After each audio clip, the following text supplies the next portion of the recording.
我叫谢尔班阿里木哈子。以前吧，东屋子的我们在山上放羊，后来政府免费给我们屋民盖了个房子，方便我们孩子上学呀、看病呀，做生意方便得很。放好车，夏天我们干活。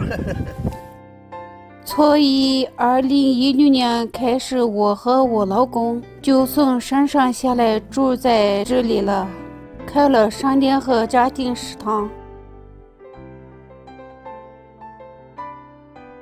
最近我特别开心，因为我儿子考上大学了，而且每年给他补助3000块钱。你们身体咋样？好吗？好。我身体好，很健康。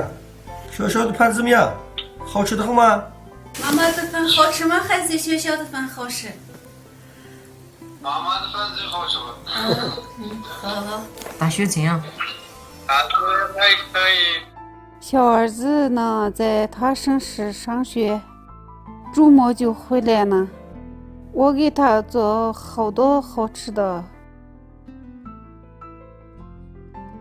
你辛苦了，我们经常不在家。以后你好好学习就行了。平时老公不忙的时候，就陪着我聊聊天。我还喜欢做狮子绣。现在就等孩子们长大，工作结婚，等他们有孩子，我可以当奶奶了，我给他们带孩子。